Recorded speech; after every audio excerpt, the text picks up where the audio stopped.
Elf thinks he's just a little kitten, but in truth, he's a devastating monster. If you dig my recaps, don't forget to subscribe and smash that notification bell. A man wakes up in a strange cave and has no idea how he ended up there. As he ponders this, he recalls being struck down by a demon's sword and dying.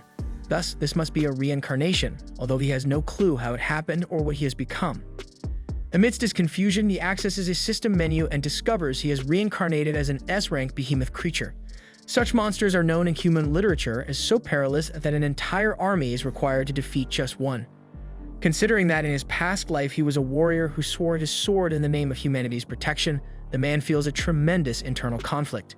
Nevertheless, as he approaches a lake in the cave, the behemoth looks at his reflection in the water and sees only a small kitten. At this, he lets out a scream that could be heard throughout the city. The next morning, as the sun rises on the horizon, an elf enthusiastically opens the window of her room, changes clothes to go out, but not before grabbing her two swords. Back in the cave, the kitten cannot believe that from a noble knight fighting for humanity, he has become a pet. However, he feels he might be thankful for having been granted a second life. Later, he encounters a slime, a typical E-rank creature. Being a cat, he worries the creature might try to eat him, so he accesses his menu in search of a useful skill in this moment of danger. Among a few options, he chooses Stone Howl and hits the wandering jelly squarely. Afterwards, his stomach growls, making the feline realize he hasn't eaten anything since coming back to life. Starving, he approaches the defeated slime, sniffs it for a moment, and takes a bite. To his surprise, the taste is much better than expected, and that's not all. Besides feeding, the cat discovers he is capable of stealing the skills of his prey. Amidst this, the feline's personal storage manifests and absorbs the slime's carcass, giving him the chance to save the rest of the monster for later. Meanwhile, the elf takes a boat and crosses a river to the entrance of an arena resembling the Colosseum. At the door, two guards block her path, but she shows a golden necklace that grants her entry. Returning to the kitten, he has just defeated a B-rank wyvern and steals his flying ability. Next, he encounters a C+ rank minotaur and also finishes it off, securing the skills Fireball and Ice Lance. Afterwards, he easily defeats a B-rank golem and inexplicably consumes the stone and awakens the iron body skill. Following this, his victim is a venomous snake of C rank, which gives him the Poison Fang technique. In the meantime, the elf advances until she reaches a spot where she places a magic stone that sustains the corridor's illumination. Speaking of illumination, the kitten soon finds a treasure chest shining in front of him, something he had never encountered in his entire life as a knight. Inside is a beautiful red stone, but a strange sound makes the animal think it's a trap. However, it turns out to be a teleportation crystal, which suddenly transports him elsewhere. The feline spends a few seconds not knowing where he is until a tremor occurs and he realizes he's on the back of an S-rank earth dragon. With a feminine voice, the creature sentences the cat to death for interrupting her rest, then attacks the small one with her tail. Undeterred, the cat escapes death and retaliates with Stone Howl. Obviously, the projectile hardly tickles the dragoness, but it bounces off the monster scale and knocks down some larger stones that nearly cause a collapse. Then, before being crushed by the dragoness, the cat activates his iron body and protects himself from a blow, but the force is so great that it cracks the shield and hits the user, leaving him close to death with severe bleeding. To end the fight, the dragoness throws all her weight onto the cat, but a cut occurs in her eye while the cat escapes with his wyvern wings after using his Ether Edge skill. In another corner, the elf advances down the corridor but stops and draws her two swords. This stance reminds her of a scene where she was very young and admired an older elf who had an unparalleled ability to defeat her enemies. Back to the cat, the wound in his belly sheds much blood. After a long walk, he nears the dungeon's exit but collapses on the ground from lack of strength. At that moment, he sees a shadow approaching the corridor. For that reason, he believes this is his end, but in reality, it was the elf who just stumbled upon him along the way. Concerned, she rushes to help the animal. Sometime later, he wakes up in a bed, body full of bandages. When the elf brings something for him to eat, the man reborn as a beast thinks this woman might be some kind of angel. She plays with the cat's snout while he cannot understand how she did not see that he was a monster. Nevertheless, even as days pass, the woman never stops caring for the animal with everything at her disposal, whether feeding or treating the wounds with the medications and bandages she had at home. One day, she puts out milk for the kitten and leaves to take care of something. Full of life, the creature reflects that this elf took care of him with love, health, bed, and food. Thus, he begins to see her as his master, the person who saved his life and who deserves to be protected by him forever. Therefore, to not stray too far from the one he needs to defend, the cat hurriedly descends and jumps into the boat where the elf was without anyone noticing. Later, they arrive at the same dungeon that the woman usually explores and where the animal was found. As she follows her path, he follows hers unnoticed. After all, he fears her being in a dangerous situation and having no one to turn to, especially being a woman alone in this cruel place. Further ahead, in a corridor occupied by 3 goblins, the elf casts her acceleration spell and dispatches her foes with ease. Afterward, she cuts off the monster's ears. Watching this, the cat had never seen anyone move so swiftly, although his master seemed to limit her speed due to the weight of her swords. Amid this, another goblin emerges in the room, not a typical warrior of its kind, but a mage who launches a fireball at the adversary. Realizing his master is about to become a barbecue, the cat dashes forward and pushes her to the ground. Subsequently, as he cannot reveal his true identity, the feline resorts to his trusty old Scratch to attack the goblin like a normal animal. Scratched, the monster loses balance and tumbles down the stairs. After this bizarre scene, puzzled, the elf asks what her little pet is doing there. Regardless, the two head home by late afternoon. During the journey, the kitty receives special affection inside the boat, making him feel as though he's in the warmest, most welcoming paradise imaginable. Soon, in the commercial district, they reach the Adventurers Guild, where everyone gazes at Aria at the elf's arrival and as always are charmed, wishing they were the cat she carries between her pair of water balloons. One of the men, named Lord Casman, approaches to woo the girl and asks if she has reconsidered joining his group. Once again, she declines, but the man persists in an ungentlemanly manner, promising to take good care of her.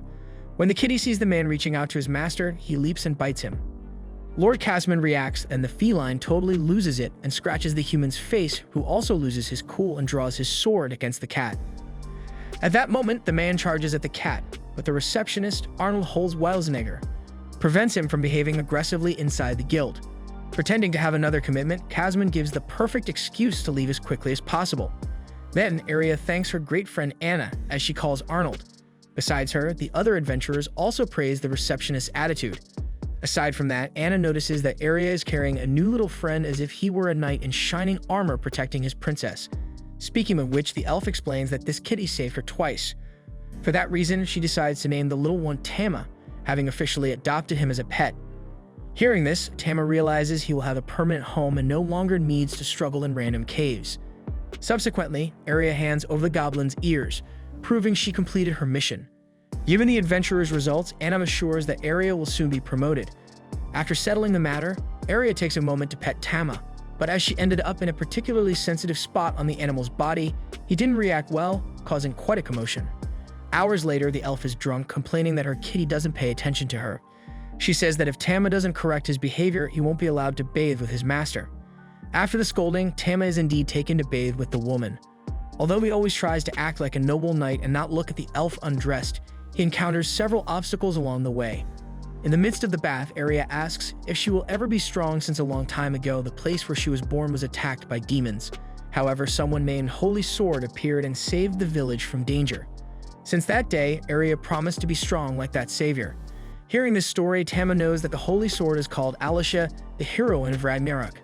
To comfort his master, he approaches and caresses her face. Another day, as they walk through the streets, Tama is impressed by how well-known Aria is, with everyone eager to speak with her. When they arrive at the guild, Anna tells the elf to leave while she can, but Lord Casman arrives in time to show a documented order from the Baron, demanding that the elf's cat be sacrificed for injuring Casman. Aria begs for mercy, then Casman proposes a duel to settle this mess. If Aria wins, the cat is spared the sentence. On the other hand, if Casman wins, the elf will become his wife. With no escape, the woman accepts the terms. At night, before the fight begins, being rank C, Casman acknowledges that his opponent is a rank below him, therefore allows her to receive outside help. That is, if anyone agrees, Aria can have someone fight alongside her. Initially, no one volunteers to help the elf until Tama shows up ready to save his master once again. Casman finds it amusing, but Anna reminds Aria that this kitty truly is a knight in shining armor. When the fight starts, Tama knows that knocking down this opponent without using his abilities is nearly impossible, but he must find a way. Aria activates her acceleration, but Casman dodges and kicks her rib with force. The elf retaliates with kunai, but the man protects himself with his durable cape. Amidst their duel, the man remarks that her hand would look much better with a kitchen knife than with that sword. In the midst of this, Tama is itching to not throw a fireball or an ice spear at this guy's forehead. Suddenly, Casman disarms Aria and starts drooling with desire, being close to having the elf as his wife. He advances for the blow that will decree victory. However, Tama blocks the sword with iron body. Then, with other howl, the cat makes the human fly away. To worsen Kazman's situation, he is struck by a stray sword right in the groin. Finally, despite the victory, now Tama must deal with the repercussions of his actions, as everyone will know he is a behemoth. Imagining that he will certainly be killed, the kitty doesn't mind, as the greatest honor for a knight is to protect his master, and this he did masterfully. However, everyone around celebrates the possibility of Tama being an elemental cat, while Anna declares Arya the victor. The next day, Tama reflects that this is really happening. He is an S-rank behemoth but was mistaken and is living as a pet cat of an elf. The next day, the kitten wakes up on his favorite pillow and snuggles up to his owner's face, but he doesn't stop there. As the elf herself asks for a little more affection, he feels encouraged to give her pointy ear a gentle lick, which elicits a strange moan from her. Startled by what happened, Tama jumps off the bed and looks back at Arya, who looks incredibly thrilled and animated as she asks the cat for more gentle nuzzles. Later, they head to Vulcan Ferreira, where they're warmly welcomed by the feline. Tama notices her tiger ears and is utterly astonished, while Vulcan approaches the kitten after having heard so much about him. Then, Arya formally introduces her pet. The blacksmith asks to hold him for a bit, so the elf places the creature where she always carries him, but this time on top of her friend. As they do, both women are charmed by the kitten's adorable antics, who thinks he must be dreaming as there's no rational explanation for everything he's experiencing. Then Vulcan asks what she can do for her partner, reminding her that she's still working on the weapon she left there. Arya explains that she needs extra durable armor for Tama, and since Vulcan loves making gear for creatures, she accepts the challenge immediately. She takes the animal's measurements to calculate the correct size. Since Tama is still growing, she plans to include adjustable magic in the garment. While the blacksmith works, Arya asks if her kitten would like to join her on an adventure. Tama promises to protect his master as his knightly vows demand. All night, Vulcan works on the animal's armor until it's ready. When Tama wears it the next day, Arya is enchanted by the cuteness of the creature, while the cat is amazed that the blacksmith managed to construct all this gear in just one day. Vulcan shares that the real problem has been Arya's swords, as she can't make them lighter at all, and they're likely to break at any moment. Arya laments this, as the blacksmith had reforged these weapons so many times before, but the elf still struggles to wield both as she'd like. Considering this, Vulcan suggests forming a temporary group, as watching Arya use the sword in combat would allow her to analyze the problem more closely and find a solution. Without delay, the team is formed, and Vulcan demonstrates the power of her hammer on the first unsuspecting goblin that shows its face in the dungeon. Terrified, the second monster attacks, but is crushed by the blacksmith in the blink of an eye. Watching the scene, Tama is impressed by the strength of this woman. Indeed, he had always heard of the extraordinary strength of the tiger people, but seeing it live is another story. Amidst this, a third goblin emerges and casts a fire spell on the Catwoman, but she easily resists and retaliates with enchanted flames, a fiery fist she uses to pierce the monster and eliminate it outright. Arya asks what that ability is, and Vulcan explains that it's an enchanted skill she derived from her knowledge of the forge, allowing her to wrap different elements around her armor. Then an orc appears down the dungeon corridor, and Vulcan says it's time for Arya to shine. The elf trembles and confesses she doesn't feel ready for this, but still gathers the courage necessary to draw her swords and go into battle. She lunges with her acceleration skill and strikes, but the orc blocks and counterattacks. Trembling for his master, Tama intervenes with his iron body and makes the monster break its axe on his magical shield. With the path clear, Arya attacks again and ends the battle, but she seems sad. Realizing this, Tama imagines his owner isn't feeling so victorious. Vulcan approaches and, after observing the fight, mentions that the long swords have thrown Arya off balance, hindering her movements.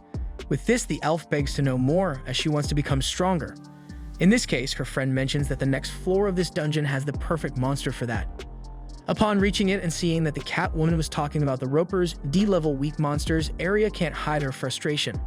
At the same time, Tama is concerned these creatures might ensnare his master with their tentacles in an unwanted way. Against this creature, Vulcan states that Arya will have no choice but to pay attention to her own movements, which will help her develop this skill. Thus defined, Arya rushes the first roper with acceleration, but is forced to retreat when the monster reacts with its tentacles. Watching the fight, Tama realizes his master won't be able to get close with her usual movements. Then Arya takes a hit and sees her right-hand sword knocked down. Nonetheless, she doesn't give up and continues the fight with her last weapon. In fact, she's moving much faster now, as with one less sword, the weight is significantly reduced. From this moment, the elf balances the fight and manages to attack the roper, while more efficiently dodging its tentacles. However, at one point in the battle, the monster breaks the blade of the opponent, leaving her unarmed. Then Vulcan throws a dagger and the broken blade to her friend, who wastes no time and drives both weapons into the creature, finally defeating it. Then the elf turns to the second target and charges at it with acceleration, moving even faster than before with just one sword. Seeing the roper's attack slow, Aria realizes she's found the reason for her difficulty. As she quickly approaches the enemy, she delivers several stabs and cuts off some of its tentacles, but the holes created expel a substance that nearly completely covers her. Visibly upset, Aria declares that such actions are reserved for Tama alone and charges at the roper with triple of fury. This time, she doesn't just cut all the tentacles of the creature, but also splits its body in half. Having done this, the elf names this new move Wind Blade. After the master's victory, Tama runs toward her, delighted that she had developed a skill so quickly, especially once she used equipment that truly made sense for her style. And speaking of which, since the roper's corpse was lying around, the kitten sees an opportunity to steal its abilities, so he bites the monster. At first, Tama tastes the terribly bitter flavor of that wretched creature, but at least he acquires the abilities to summon tentacles, infinite mucus spray, and crossbreeding. In the midst of this, Aria is still stabbing the monster's corpse, still angry that it did something that only Tama is allowed to do.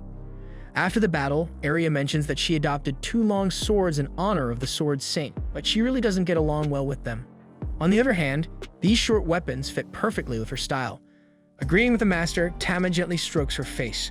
According to Vulcan, Aria is now able to delve even deeper into this dungeon. But before she does, the blacksmith suggests the group take a break. For this, the blacksmith leads the group to a safe spot inside the cave, kept monster-free thanks to the Philosopher's Stone. Upon seeing this magical stone, Aria is thrown back to the memory of her village being attacked, but she sets that aside to clean up after the ordeal with the roper. Since there was water in that part of the dungeon, the elf takes the opportunity to have a good bath and removes her armor. Seeing this, Tama turns away immediately, for a knight must never let his passions govern his mind. By the way, the master calls her pet to bathe with her, and he ends up entering the water with the 2 women. Aria asks Vulcan about her main group's status. The blacksmith confesses that they have split up, as some have changed priorities and others have gotten pregnant. Speaking of which, the blacksmith tells her friend to keep an eye out because elemental cats can crossbreed with other creatures. And speaking of which, Tama immediately remembers that he acquired the crossbreeding ability earlier, and that had nothing to do with soccer. Vulcan adds that when Tama grows and becomes frisky, no one will be able to hold him back, and he might even steal a moment with Aria herself. Tama promises silently that he would never do that, although the elf thinks it's a wonderful idea. She asks her kitten to grow up as fast as possible so she can have a meow out with him before everyone else. Finally, the group continues their journey and encounters a C+ rank minotaur along the way.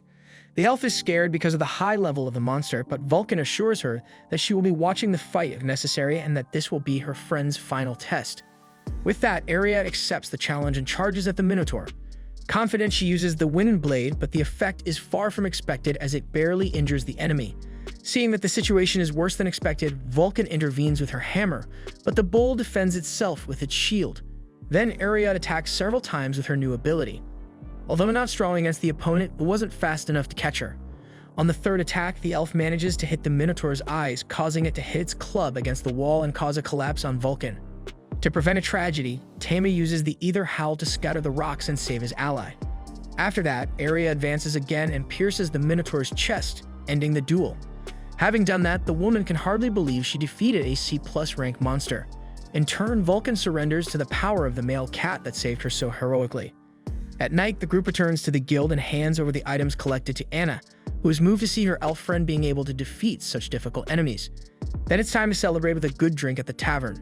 Happy with the outcome of the expedition, Vulcan invites her friends to form a definitive group, but that wasn't all. Embarrassed, she says that someone needs to keep Tama's armor in top shape. At this, the cat grabs the master's hand and touches it to the blacksmith's hand, signaling that the proposal should be accepted. Now with the team officially formed, the celebration will ramp up. By the way, Aria and Vulcan drank so much that they passed out on top of each other in bed, crushing poor Tama between them. Unable to move, the cat also can't sleep, so he listens to the two dreaming some strange things involving felines. Unbelieving what he's hearing, Tama focuses within his mind, and this leads him to his status evaluation, where there was an option to evolve to a second form. In view of this, the cat wonders if he will finally assume the form of a behemoth that everyone can recognize, as this could force his master to abandon him.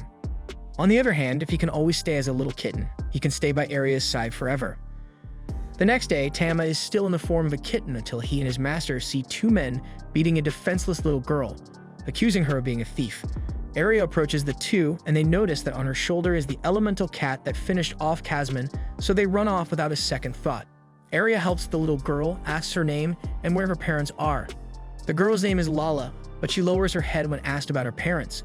Thus, the elf invites the little girl to accompany her. Along with Lala, Arya goes to a church where several children recognize the elf and are happy with her presence. Inside the church, a nun promises to take care of Lala, while Tama admires his master for caring so much about these children. For this reason, he reinforces his promise to protect the elf and everything she also fights to defend. In the late afternoon, alongside Vulcan, the duo goes to the Adventurers Guild, where Anna grants the C-rank title to Arya. However, despite the moment of joy, the receptionist shares that several disappearances have been occurring in the city of Leonard, all due to demons, and no one has ever returned to date. Upon hearing this story, Arya asks Anna everything she knows about the case. Vulcan was concerned about the elf's eagerness to resolve the situation, as it seemed far beyond what she could handle. However, Arya remained convinced that if nothing was done, more people would become victims. Seeing her friend's determination, the blacksmith offered her help for whatever was needed. Anna added that given the circumstances, the two fighters would likely be recruited by some Meg company. At that moment, a young man in a tunic entered the guild to explain what was happening. His name was Cedric Ruin, and when he revealed his face, all the adventurers recognized him as the eldest son of the Duke, a family known for managing labyrinths. Cedric greeted Vulcan after a long time and assured her and her elven companion that they would soon be comrades on the battlefield. Tama also remembered who Cedric Ruin was. Years ago, the Devil's Twilight had descended upon this world. A war known as Ragnarok was fought between men and demons. Despite the irreplaceable losses, humanity won this conflict through the efforts of a young boy known as the Grand Mage. With his vast power, the wizard was capable of annihilating endless ranks of creatures, leading his allies to victory and becoming one of the historic heroes of the battlefield. Despite the buzz around this boy, Arya questioned if their group was too small to face unknown demons and monsters. Smitten with the young man, Anna quickly assured her that Cedric could impress anyone when he wanted to. With that, she pressed herself against him passionately, prompting him to remind her that he had asked her not to do this in public. Enchanted by the romantic scene, Arya asked if the two were a couple, and Vulcan nodded affirmatively, a detail Tama didn't know how to interpret. Speaking of the protagonist, who had been quiet until then, after returning home, he noticed his master was very anxious about what was about to happen, which was understandable. After all, they would travel alongside heroes to face great dangers.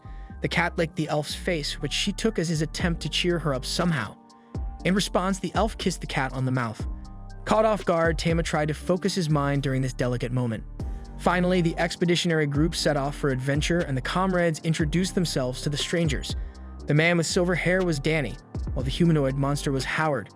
The redhead was named Keeney, and the other woman Marietta. Arya introduced Tama, and everyone was charmed by the kitten's cuteness. Without delay, Keeney and Marietta took turns carrying the animal in their body pillows. However, not everything was roses. Right at that moment of relaxation, the carriage stopped its journey due to the threat of a group of orcs on the road. Cedric asked Danny to take action, and the swordsman stepped in front of the monsters and eliminated them all without any difficulty. Vulcan inquired about the skills of this talented fighter, and Kenny explained that he didn't use any. With that, Arya understood the power of the heroes of Ragnarok, while Tama was impressed by this man tearing through orcs without using a single skill. Honestly, he couldn't wait to fight alongside these icons. When night fell, the carriage finally arrived in the village of Leonard, where the residents thanked Master Cedric for his presence. One explained that many villagers had been disappearing. A team had been sent to deal with the demons in the ruins, but none had returned. The night before, they had lost another young girl. Upon hearing this, a trigger went off in Arya, reminding her of an invasion of her old land. According to the leader of the residents, Cedric's knights were the only hope for the people of Leonard. Yet, imagining that the warriors were tired, food was offered to all of them. Without delay, the convoy went to their lodging and shared a respectable meal. Arya wanted to know why her companions had become knights, and Danny explained that his family was poor, and this was how he found to pay off his debts. Similarly, Howard had chosen this path for the same reason. Keeney needed to pay for her sick sister's medication, while Marietta became a knight to free her father from slavery. Hearing each story, Tama noticed they were all very sad motivations, and even Arya felt bad for bringing up the subject. However, the comrades were not all embarrassed by this conversation, quite the contrary, as they had paid their debts to the order and served only themselves on this journey. About this, Cedric Ruin commented that he was not made to love women and, for that reason, could not take on his family's name. Honestly, the Duke's son joined the order because he had nothing else to do. At least it was fun killing various monsters. Hearing the young man's version, the others seemed not to have enjoyed it much. After the meal, it was time for the team to bathe. While the girls took their bath, the boys heard some strange noises from them, and curiosity hit so hard that they decided to peek. However, as soon as they approached the women's bath, Tama was there to protect the maiden's decency and expel the intruders, with the other roar sending Danny and Howard back to where they came from. Seeing his companions return, Cedric tried to understand this fire they had for these things, but the truth was that he simply couldn't. After the bath, the adventurers continued their journey into the depths of the Leonard Labyrinth, where a creature observed the enemy movement within its territory. According to him, as much as they saw themselves as a group of exterminators, these people were nothing more than food served on a platter. Be that as it may, it was time to build his power and put the plan into action. After that statement, it doesn't take long before some monsters appear in the path of the invaders. A pack of rank sea werewolves approaches the warriors. Taking the front line with his enormous shield, the group's tank Howard activates a taunt skill to focus all the enemy's attention on him. This action makes it easier for the other fighters, who spread across the battlefield and take down their foes with low blows and displays of vast swordsmanship, as is the case with Cedric. Watching the carnage, Vulcan acknowledges that the Duke's son is cunning with a blade. Arya doesn't want to let the guys do all the work and steps forward to fight. Similarly, Tama assesses the humanoid wolves armed with weapons and considers using the Ether Roar, but figures it would only slightly delay the opponents. Instead, he decides to improvise with the Water Roar, which pierces the torso of one of the werewolves. After that, he repeats the move and kills 2 more foes, leaving all allies agape at this unlikely show of strength from the little creature. Meanwhile, the monster accompanying the adventurers can't understand how his wolves were killed so easily, especially by that cat, which seems to be an elemental beast. Regardless of the strength of these intruders, the labyrinth's owner cannot allow them to advance, thus he's prepared to use more weapons against them, or if necessary, to intervene personally. Returning to the heroes, everyone is enchanted with the talent of the elemental cat, as indeed they are intriguing creatures. On this, Arya admires the beast so much that she doesn't hide her desire to be overpowered by its strength and to fall victim to a thing or two from the powerful Tama. For his part, even though he feels something odd about this statement, Tama cannot give in to his desires, as Arya is still his master. Next, they invade a room which, according to Cedric Ruin, possesses an extremely oppressive aura. Thinking about this, the man orders his subordinates to stop for a moment. At this time, the lord of this labyrinth presents himself and decrees that the path of these humans ends here. He introduces himself as Beryl Astaroth, a survivor of the demons that humans once slaughtered. Danny accuses the monster of attacking Leonard for revenge, but Astaroth makes it clear that Leonard is just the first step of a much more complex and devastating project. Having said that, he summons his subordinates to battle, and a group of rank trolls present themselves for war. Impressed with the demon's ability to lead such powerful units, Cedric orders his allies to split up before they get surrounded. To disrupt the humans' plans, Astaroth casts a wall of multi-protection, isolating Tama from the rest of the group. Speaking of him, the first troll attacks precisely the elemental cat, who defends himself by tearing off the monster's arm. However, the troll's arm regenerates instantly. Soon, Tama finds himself surrounded by several creatures. Given this, Cedric's team puts the leadership of breaking the siege in their leader's hands. After all, it's their specialty to deal with such things. If that's how it is, Cedric draws his sword and emanates dark magic around it.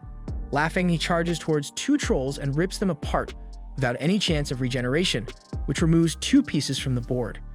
Astaroth notices that this is black magic, an art that only the great mage could use during the Ragnarok War.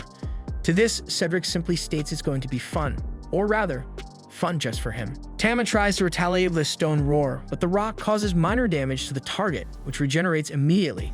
Seeing that he's in a dire situation, the cat flees and reflects on an alternative. If he uses his ability to evolve into a second form, he could deal with these trolls in the blink of an eye, but then he wouldn't be Arya's pet anymore. To maintain his feline form, Tama uses the flame roar in such a way that even though the enemies try to regenerate, the fire continues to burn their wounds intensely. Fortunately, the strategy works and the trolls are all defeated. Astaroth can no longer bear this cat decimating his troops, but he has another problem to worry about at the moment. Vulcan appears from behind him and attacks with his hammer. The demon dodges and is targeted by an attack from Arya, but he blocks it with his dagger. The blacksmith attacks again, but Astaroth dodges and mocks the slowness of the heavy hammer. However, the purpose of the blow was to raise dust and obscure the enemy's vision. With this, Arya could take advantage and use her acceleration to gain an advantage and stab her knife into the demon's chest.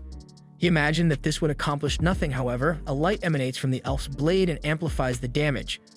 Just before falling to the ground, Astaroth strikes with his dagger, inflicting a serious wound on the rival, more severe than a mere scratch.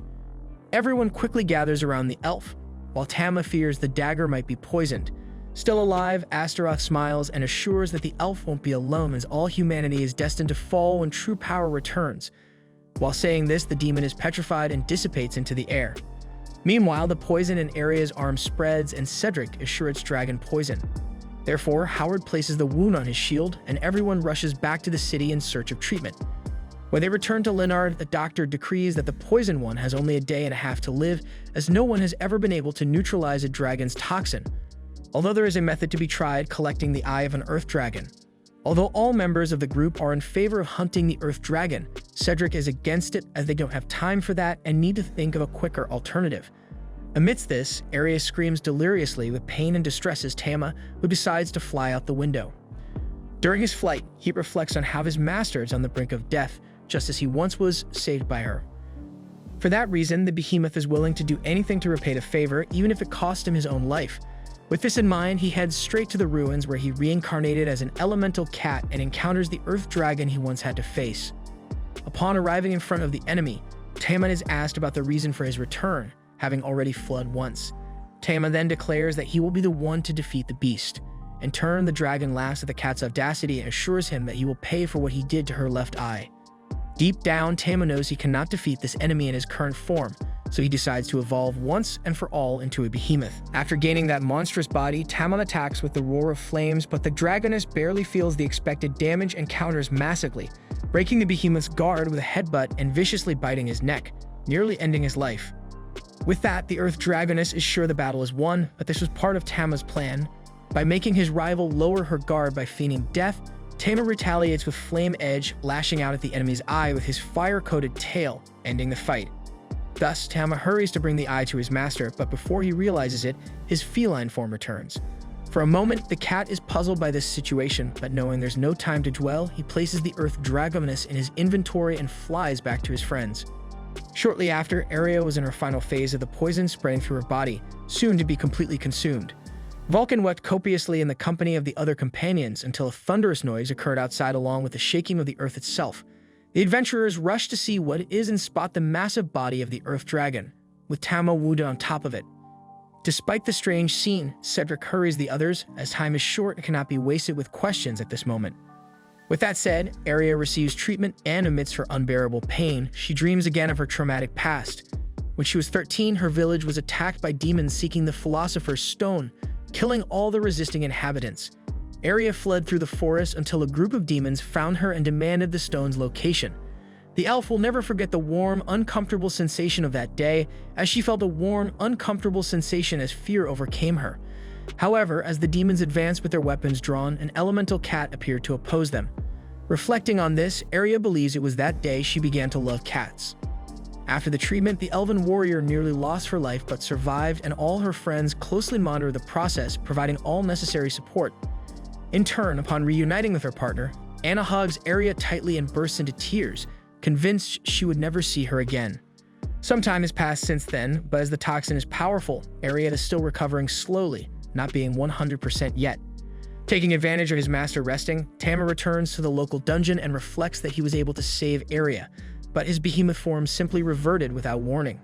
Still, he considers himself lucky, for he used the transformation impulsively, even without fully understanding how it works. After Tama defeated the Earth Dragon, his evolution ability was no longer available to be used, but the dragon's powers were. For this reason, the cat went to the dungeon to test his new techniques. The first test subject was a minotaur, which, after having its club swing dodged by the cat, received a power called Dragon Claw, a spectral apparition of this gigantic beast that embeds its sharp nails into the back of the humanoid bull. Next, Tama uses Dragon Fang, a manifestation of the monster's mouth that briefly ensnares the Minotaur before releasing it to the ground. Seeing the result of his attack, Tama imagines he has rank-S abilities in his hands. As for the last of them, the Blessing of the Lion King, he intends to save it for another time. Suddenly, emerging from the shadows, human footsteps slowly approach the elemental cat, and as the light reveals her form, Tama notices it's a maiden. The woman says she finally found her strong man, while sniffing Tama's lost helmet. She asks why he returned to this cat form instead of continuing with the more powerful one. and the cat is confused by this person's behavior as she's certainly acting in a strangely familiar way. Finally, the woman breaks the helmet and leaps onto her target, who bolts without thinking twice and ends up finding a hole to burrow into as he was being chased by that scary figure. Although she didn't manage to reach him this time, she promises that she will find him again. Later, Tama arrives home and hides in his all-time favorite spot while questioning why that mad woman seems so familiar to him. In a way, those eyes remind him of the Earth Dragoness, and that sends chills down the feline's spine. The next day, Aria dresses her pet in an ideal outfit for a wonderful picnic in the park. When they arrive at the beautiful seaside field, after collecting fresh raspberries along the way, everything proceeds smoothly until Aria broaches the subject of her recovery. She had heard that when the body of the Earth Dragon was found, Tama was beside it, as wounded as it. For a moment, this makes the elf think it was her kitty that defeated the creature, but she laughs and doesn't mention it. Instead, she lies down on the grass and laments always having to be saved by someone, whether by Vulcan, by Cedric's group, or by anyone else. Talking about the attack on her homeland, Aria recalls that the demons had attacked that elemental cat, but when the little elf realized it, it was the Sword Saint who had killed that trio. Incidentally, without anyone else's help, that imposing figure was responsible for eliminating the entire invasion and restoring peace to the glowing village. Since that day, Aria has kept in her mind that she would also become a warrior, and when she reached a certain age, she bid farewell to her mother to leave home and start her journey. Aria swore she would be a powerful warrior capable of protecting the weak. However, that's not what has been happening.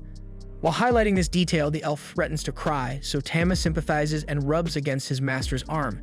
Knowing her kitty so well, the woman imagines he's trying to cheer her up, saying it was her who defeated the demon Beryl Astaroth.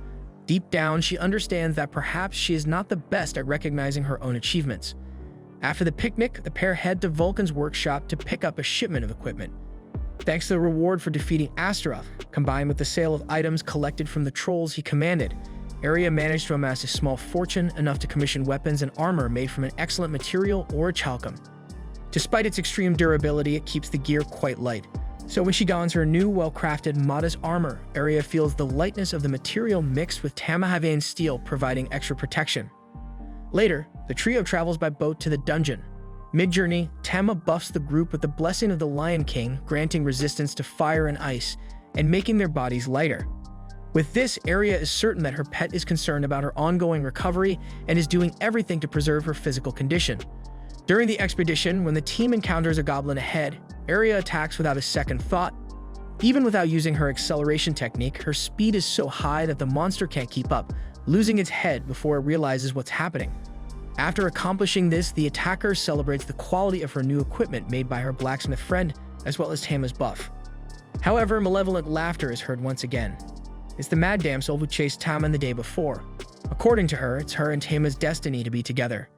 Aria asks if she's an adventurer from Ruin, but Vulcan thinks her attire isn't appropriate for that. The mysterious woman replies that she was born from the shadows and knows neither a name nor Ruin, leading Vulcan to suspect she's suffering from amnesia. Thirsty, and with her tongue hanging out, the mad damsel seems very eager for the strong cat to impregnate her and is unafraid to make that clear. However, Aria replies that Tama is just a kitten and isn't yet capable of fathering offspring. When Tama retreats to the elf's melons, the pursuer realizes the pet has an owner and becomes frustrated. On the other hand, Aria offers the woman shelter, as she is clearly out of her mind, and being as lost as she is vulnerable to slavers who might capture her at any moment. The crazy lady asks if she can stay with the kitten if she goes with them, and Aria agrees but promises Tama she will never let her harm him. With that said, even though he's apprehensive, Tama recognizes his master's virtue. On the way home, Vulcan asks what the woman would like to be called, but she doesn't care much about the matter and lets them call her whatever they want. Looking at the sky, Aria gets the idea to name her Stella, a word that means beauty in her homeland. Seeing that the elf's kitten responds well to this name, the woman decides to adopt it and starts calling herself Stella. As soon as they get home and go to sleep, Tama hears Stella's voice telling him to wake up, relieved that she can finally talk to the cat. However, the voice is inside his head, and she knows that the cat can speak the human language as he said a few words when he killed her. Tama is confused as the woman is very much alive in front of him, and the woman is offended not to be recognized since they met twice in that labyrinth. With that, Tama realizes that Stella is the Earth Dragon. She recounts her story of appearing in this world in the depths of the dungeon, never needing anyone to tell her she was a powerful rank-S creature. From a young age, the Dragoness conflicted with other monsters, all of whom were far weaker than her, to the point where she thought no one could ever match her. That is, until the day she was defeated by a certain behemoth. Possessing a millennia-old resurrection ability, Stella got the chance to encounter the Strong One again, even if in another life.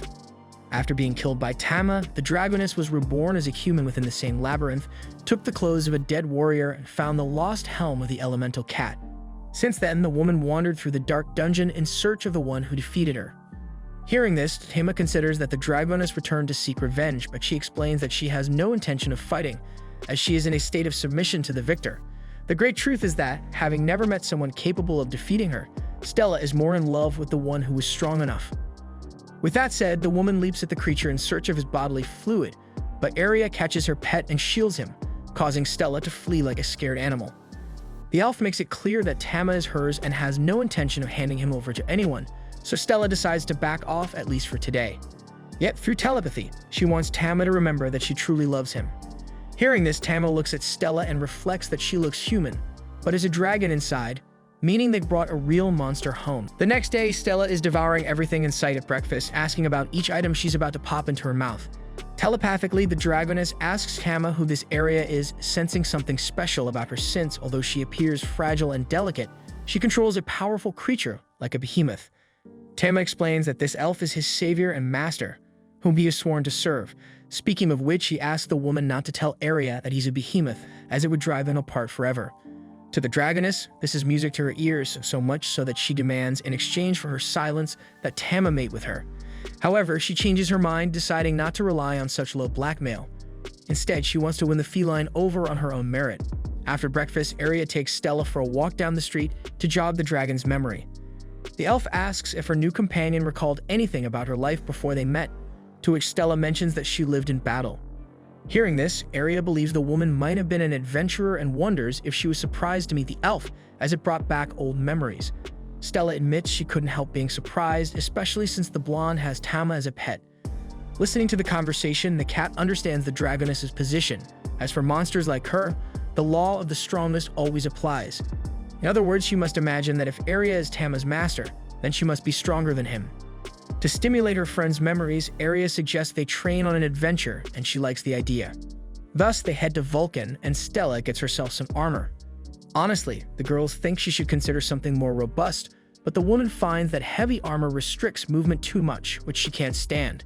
Since that's the case, Aria suggests she at least wear a glove, but the Dragoness shows that her fists alone are ideal weapons when she begins a transformation, gaining dragon arms and a tail. With this, her partners discover she's a draconid, a rare type of human with dragon parts on her body. Enthralled, Vulcan rubs the Dragoness's tail as if it were a toy, forcing her to tell her to stop. The blacksmith apologizes, as it's a habit for her to fall for materials of such high quality. Hearing this, Stella confesses she's afraid of what this cat woman might do to produce her weapons. And speaking of which, it's her turn to choose a weapon for herself. Like a kid in a candy store, she heads to the weapon stand and digs around until she finds something worthwhile. By the way, Vulcan asks Aria how she's been doing with the new knives and mentions she can take a look at these weapons before they go.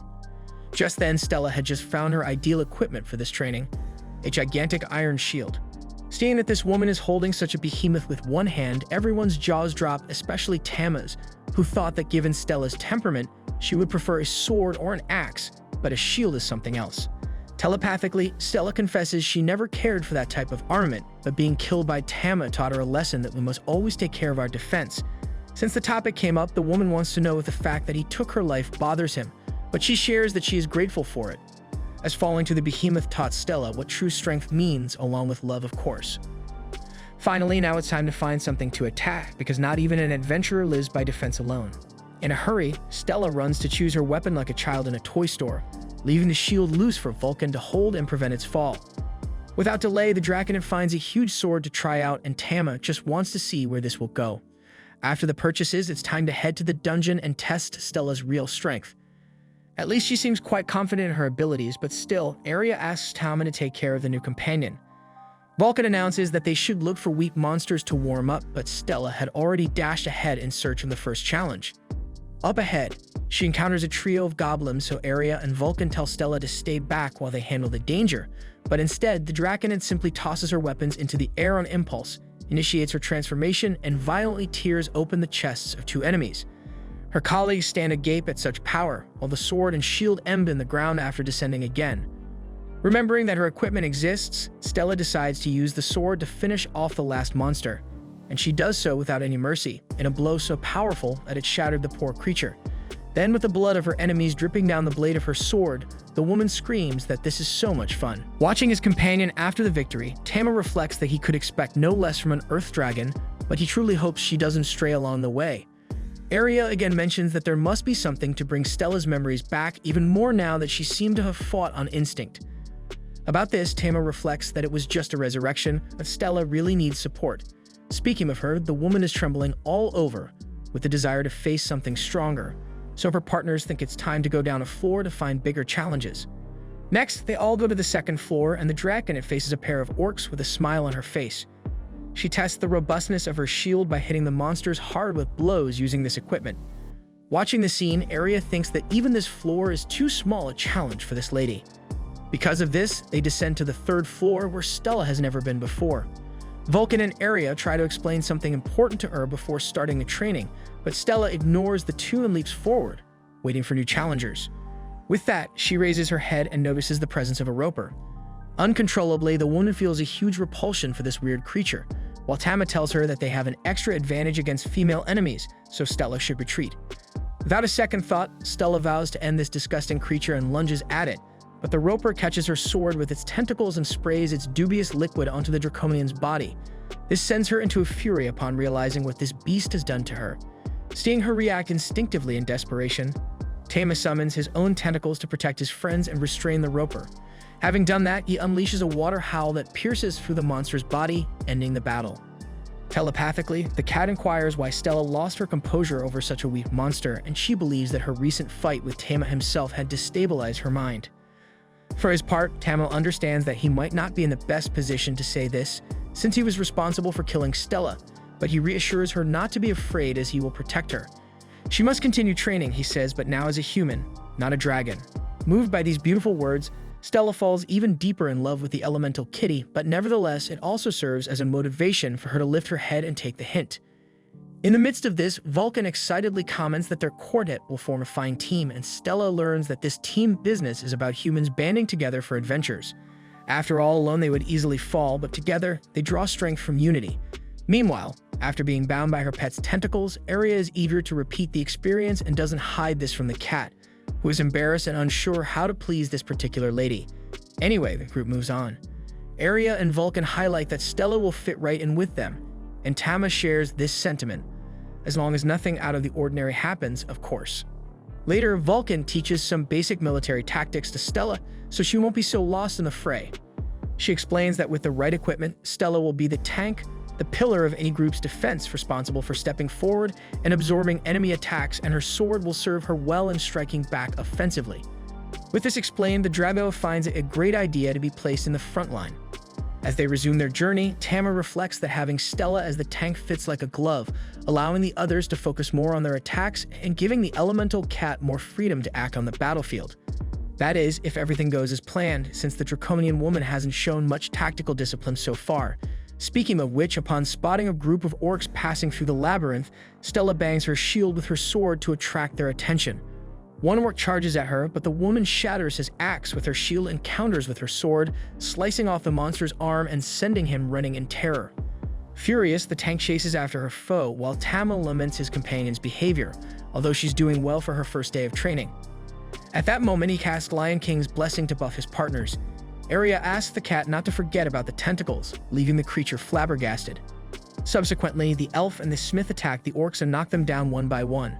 After that, the group resumes their adventure and encounters a giant roper, which this time Stella was able to destroy without major issues. That day, she learned that fighting as a team is truly something special.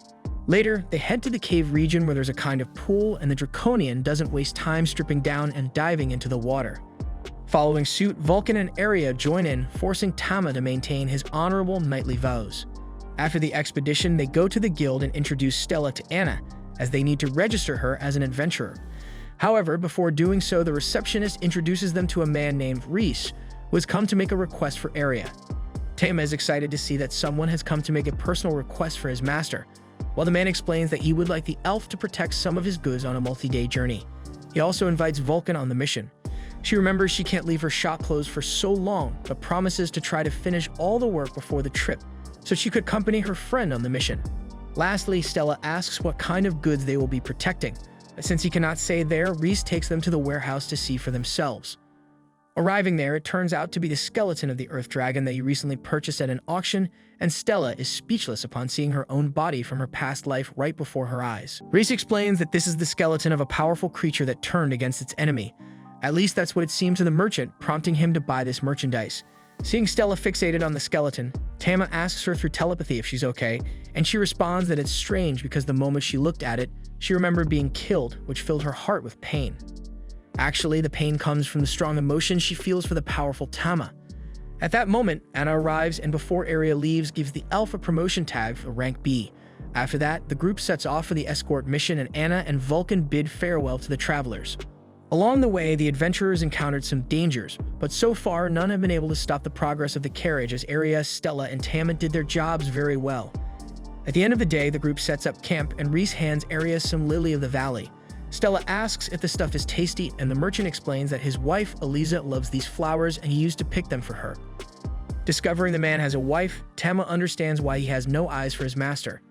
Area asks what he intends to do with the Earth Dragon's skeleton, and he thinks it's a great question. A nearby arms dealer had started accumulating rare materials because, according to him, a great war is about to begin. Upon hearing this, Tama remembers when Astaroth mentioned that a powerful creature had revived. Finally, Reese comments that they should arrive in Gladstone tomorrow, so it's best to rest. With that said, the group goes to sleep, but at a certain hour of the early morning, a phenomenon suddenly begins to take over the area. Tama runs outside his tent to try to understand what it is, as everything around was affected by it, except their camp, it seems. Area wakes up amid this, while Reese assures that the cargo is safe, as it is just the formation of a new labyrinth. Few people know this, but it's possible that a new dungeon can be spontaneously created in the middle of nowhere. Then the group continues on and crosses the fog that had been forming in the creation of the dungeon, and the merchant thinks they passed through safely. Area is relieved but confesses she would love to come back to explore. Meanwhile, Tama reflects that new labyrinths always have rare materials ready to be collected, all brand new. After moving away from the fog, Reese asks if the adventurers want to enter the labyrinth, as it's not every day you get the chance to explore such a newly formed place. Of course, it would be interesting if they agreed to sell the items they found there to him. The two get excited for the challenge, but the merchant asks them to keep their eyes open, as since this place did not exist until a few hours ago, no one knows what might be inside. Therefore, every caution is little. With this in mind, as they approach the fog, Tama activates the Divine Lion's protection to safeguard his team. With this buff, Stella feels she doesn't need to hold back against any threat and charges ahead, even as Area asks her to slow down. Wondering what to do to control this dragoness, the elf remembers Vulcan had written something in case she went off the rails. What was written was the following: Stella, if you fight by my side, I'll let you hug Tama once. Upon hearing these words, the Earth Dragon reincarnated quickly changes his mind and turns back, joining his allies once more and settling down, all for a chance to grab his favorite cat. In the midst of this, everyone hears feminine laughter around and a magical sphere appears asking if the adventurers are in search of the treasure.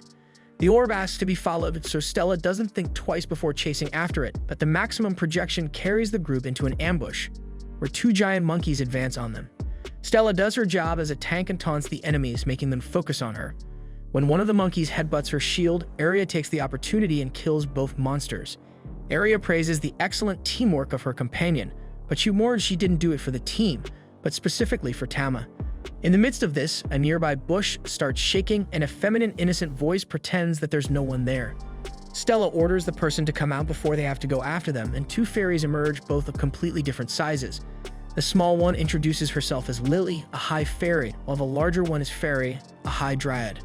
Stella asks what these creatures taste like, and Area explains that they are fairies that usually live in labyrinth forests, although she has never seen any in her life. Finally, she introduces herself to the duo, but the two only wanted to know about Tama and pick him up to pet him. Stella doesn't think this is fair and attacks the duo, but Tama asks her to calm down telepathically.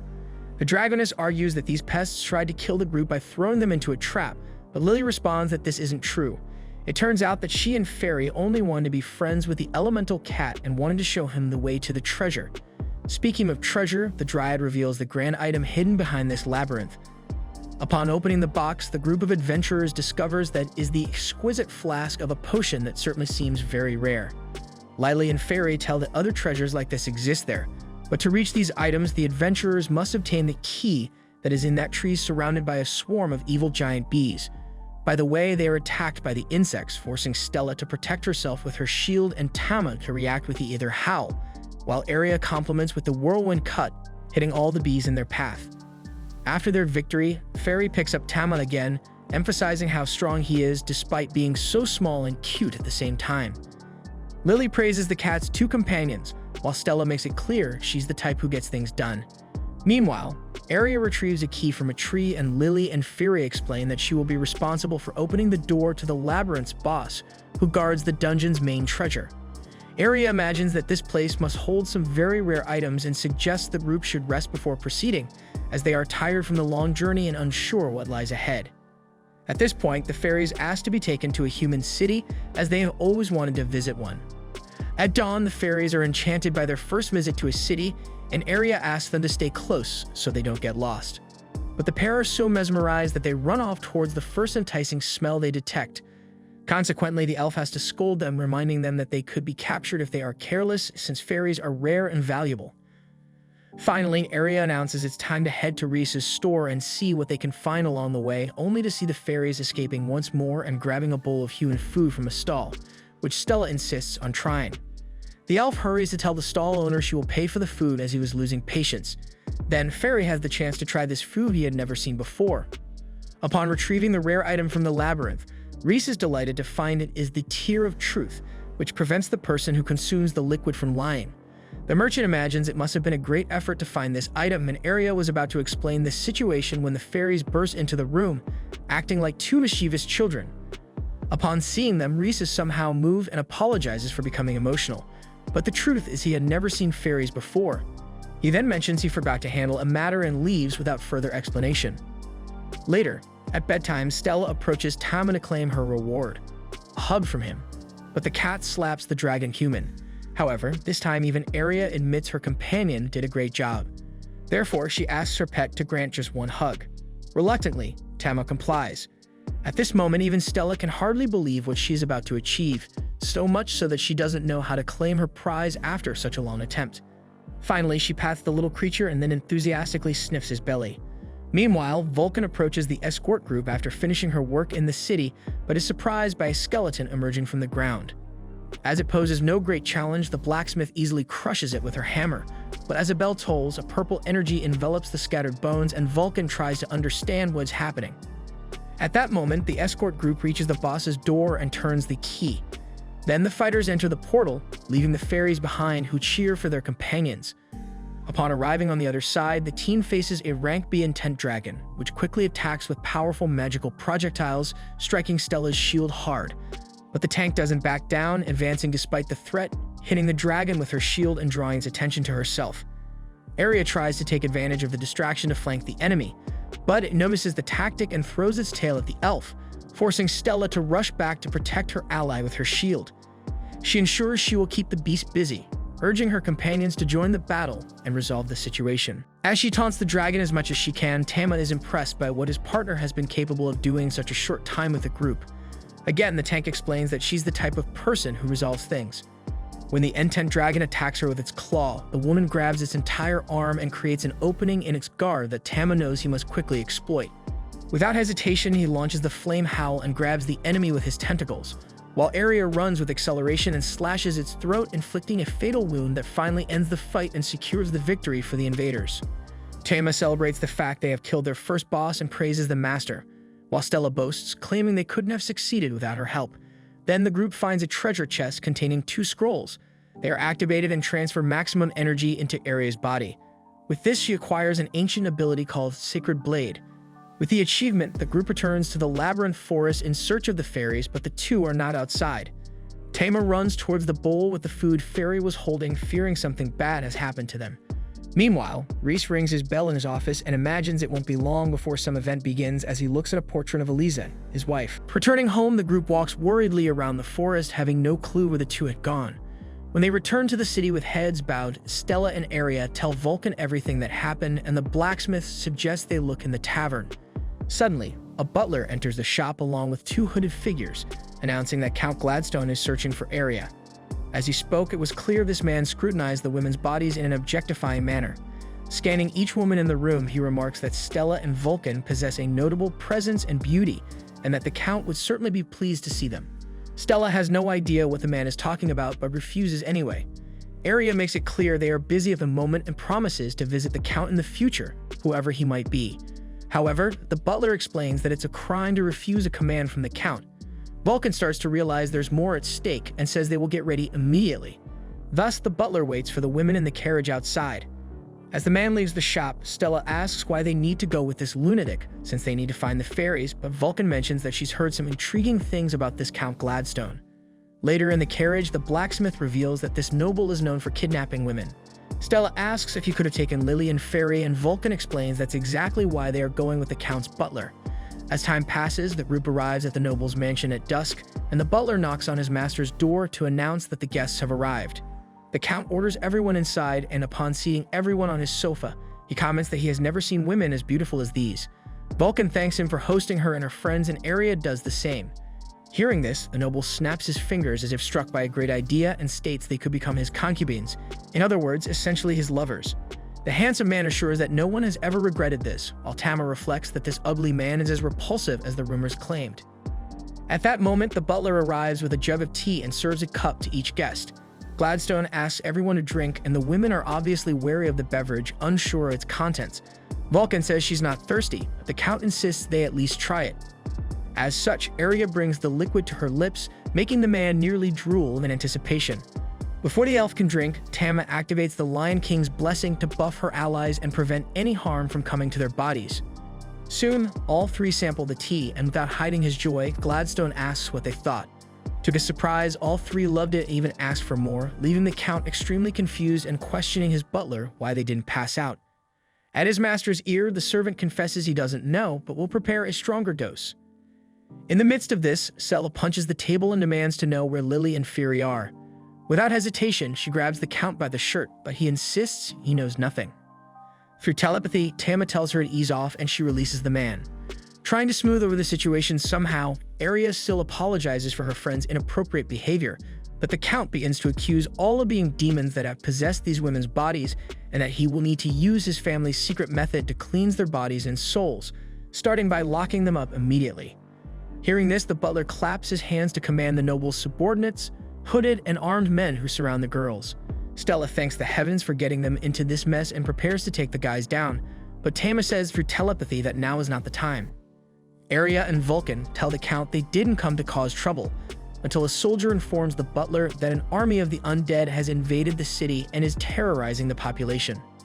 As if that weren't enough, the horde is heading toward the Count's mansion. Gladstone orders everyone to prepare to flee, but the butler warns that it's too dangerous for them to travel now, and that it would be safer if the boss stayed upstairs to protect himself. Liking the idea, Gladstone orders all the servants to defend him with their lives while he runs up the staircase. The butler asks what will become of the visitors, but the boss couldn't care less. With that, the noble's employees follow him, leaving the girls alone.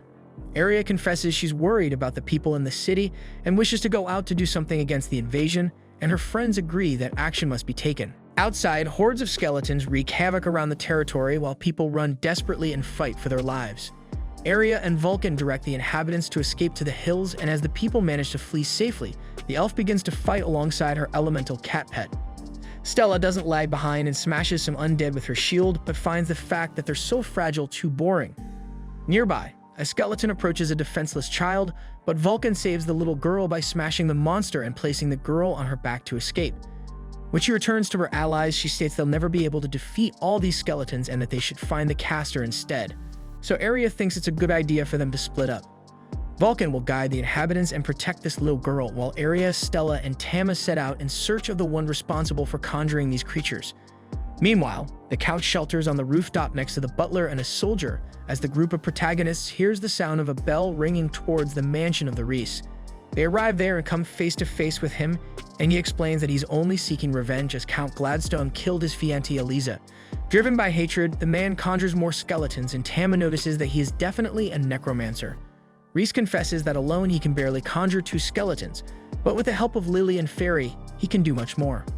That said, the human revealed the two fairies he had hidden under his robe, inciting the group's outrage. Tama suspects that Reese used the bell to control the fairies and that the arrow he's holding might also be connected to this.